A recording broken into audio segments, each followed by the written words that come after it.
Assalamualaikum warahmatullahi wabarakatuh. Waalaikumsalam warahmatullahi wabarakatuh. Hamdan wa syukurillah amma ba'du. Alhamdulillah ibu-ibu, bapak-bapak, pada hari ini kita bisa berkumpul lagi dalam acara rutin bulanan kita yaitu P2K2. Sebelum kita memulai kegiatan hari ini, baiknya kita membuka kegiatan ini dengan bacaan basmalah bersama-sama. Bismillahirrahmanirrahim. Gimana ibu-ibu, bapak-bapak sehat? Alhamdulillah. Alhamdulillah ya, terima kasih. Masih ingat nggak kemarin kita belajar tentang apa? Yang bulan kemarin? Iya, sesi 1. Yang bahagia, Bu. Apa?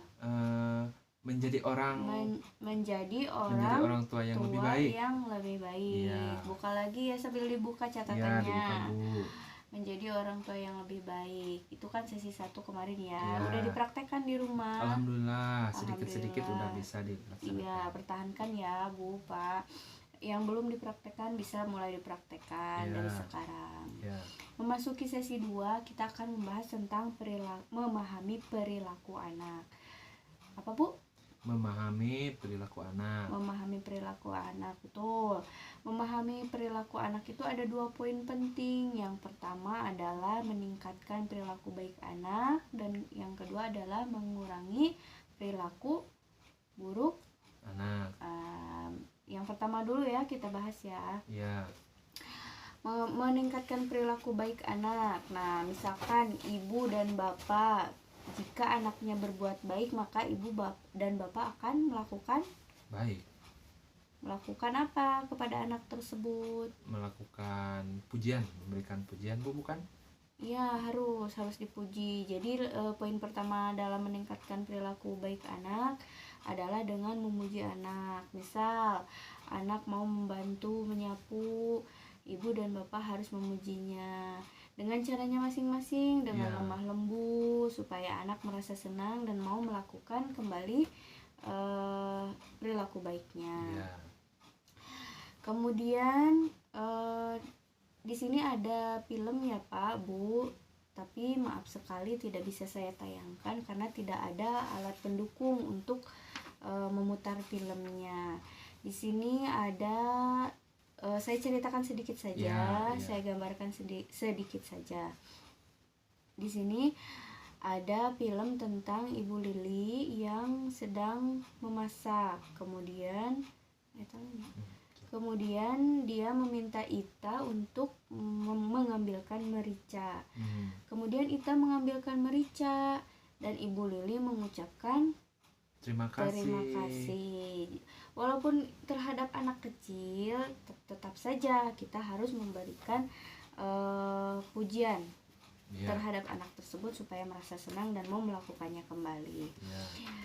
Itu cerita film. Kemudian selanjutnya dalam meningkatkan perilaku baik anak, yang kedua adalah dengan memberikan penghargaan saat anak melakukan hal baik. Kira-kira di rumah atau dalam kehidupan sehari-hari, ibu dan bapak pernah tidak memberikan penghargaan kepada anak ketika anak melakukan hal-hal yang baik? Iya, Bu. Seperti apa misalnya? Misalkan di sekolah mendapatkan nilai bagus, terus ibu melakukan nanti dibelikan buku gitu. Oh iya, itu bagus memang. Tetapi kalau bisa kita memberikan penghargaan itu sesuai dengan kemampuan kita dan tidak perlu dengan benda-benda yang bisa dibeli. Misal bisa dengan membuatkan tumpeng atau membuatkan liwet, bisa kita makan bersama-sama. Misalnya menyenangkan anak, membuat anak merasa bahwa hal baik yang dia lakukan dihargai oleh orang tuanya. Kemudian di sini juga ada film juga Pak, Bu, tapi tetap tidak bisa ditayangkan karena tidak ada alat pendukung. Saya gambarkan lagi ya. Di sini tentang film Ita yang mau menyikat giginya sendiri tanpa harus disuruh oleh ibunya, yaitu Ibu Lili. Di sini Ibu Lili memberi penghargaan kepada Ita dengan cara sederhana. Jadi Ibu Lili itu memberikan penghargaan kepada Ita dengan cara akan membacakan dongeng ketika Ita mau tidur.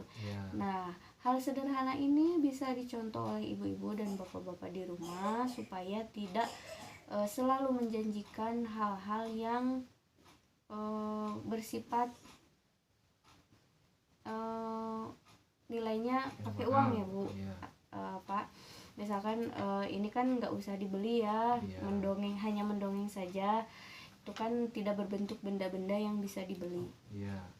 Kemudian tadi kan meningkatkan perilaku baik anak. Nah, sekarang mengurangi perilaku buruk anak. Nah, di sini kita belajar tentang bagaimana cara mengurangi perilaku buruk anak adalah dengan tidak melakukan kekerasan terhadap anak. Dulu waktu ibu bapak sedang dalam masa kecil, pernah nggak diperlakukan keras oleh orang tua, misalkan dicubit atau dimarahi, pernah nggak? Pernah Bu. Pernah ya. Gimana perasaannya waktu itu? Sakit Bu. Sakit ya? Iya. Sakit apa? Ya kalau kalau dicubit sakit, iya sakit. Itu kan berbentuk fisik ya. Jadi sakitnya tuh misalkan dicubit telinganya dijewer, yang sakit telinganya. Tapi kalau dimarahi sakitnya apa? Sakit hati Bu. Sakitnya di sini. Sakit hati ya, memang betul ya. Kalau misalkan kita dimarahi terkadang membuat kita menjadi sedih, sakit hati. Nah, di sini kita bisa belajar, ibu-ibu termasuk saya bisa belajar tentang bagaimana dampak negatif kekerasan fisik dan non fisik pada anak. Ibu paham ya, fisik dan non fisik ya. Kalau fisik itu tubuh kita, ya. Kalau non fisik itu perasaan jiwa, jiwa kita, hati kita. Nah, di sini juga dijelaskan bahwa kekerasan itu tidak menyelesaikan masalah, Pak Bu, justru akan menimbulkan masalah baru. Jadi anak akan menjadi anak yang berperilaku buruk apabila kita selalu memperlakukannya dengan kekerasan. Misal anak melakukan kesalahan, ibu dan bapak harusnya seperti apa sikapnya? Jangan dulu dimarahi Bu. Jangan dulu dimarahi. Tapi benar itu dilakukan dalam kehidupan sehari-hari. Kadang-kadang. Nah, tapi nggak apa-apa. Kadang-kadang juga bisa ditingkatkan lagi menjadi tidak. Gitu. Jadi kekerasan terhadap anak itu akan berdampak buruk bagi perilaku anak pada kehidupannya sehari-hari dan di masa yang akan datang. Orang tua biasanya bingung kan Bu ya Pak, menghadapi anak yang berperilaku buruk tuh. Suka bingung memperlakukannya, menghadapinya bagaimana. Serba salah ya Bu ya. Serba salah, iya betul, serba salah.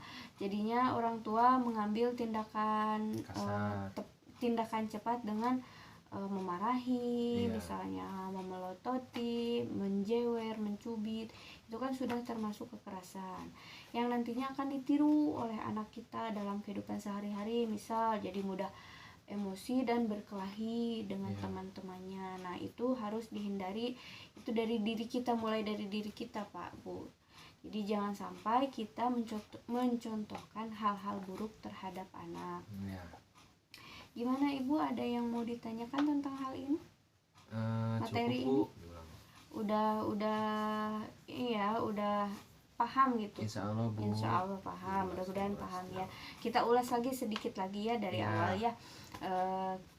Hari ini kita membahas tentang memahami perilaku anak. Memahami perilaku anak, bagus, terima kasih. Kemudian dalam memahami perilaku anak itu ada berapa poin? Tadi yang ditulis, buka catatannya. Ada 2 Bu. Ada 2, apa aja? Meningkatkan perilaku baik anak. Ya, kemudian. Dan mengurangi perilaku buruk anak. Oke, betul. Meningkatkan perilaku baik anak itu ada berapa cara? Ada 2 cara Bu. Ya. Dengan memberikan pujian dan juga penghargaan. Iya betul. Kemudian dalam mengurangi perilaku buruk anak harus dengan cara apa? Dengan cara apa? Aku lupa lagi Bu, di sini belum tercatat. Belum tercatat. Coba dicatat ya sekarang. Mengurangi perilaku buruk anak adalah dengan cara tidak melakukan kekerasan. Oh, ya, Bu, tidak melakukan kekerasan. Iya, jadi memahami perilaku anak itu materinya hanya sedikit. Iya. Nanti jangan lupa dipraktekkan di rumah ya, Bu, Pak, Bu ya. Ya, terima kasih Bapak Ibu atas perhatiannya. Kita tutup saja kegiatan ini dengan bacaan alhamdulillah bersama-sama. Alhamdulillahirabbil alamin. Wabillahi taufiq wal hidayah. Wassalamualaikum warahmatullahi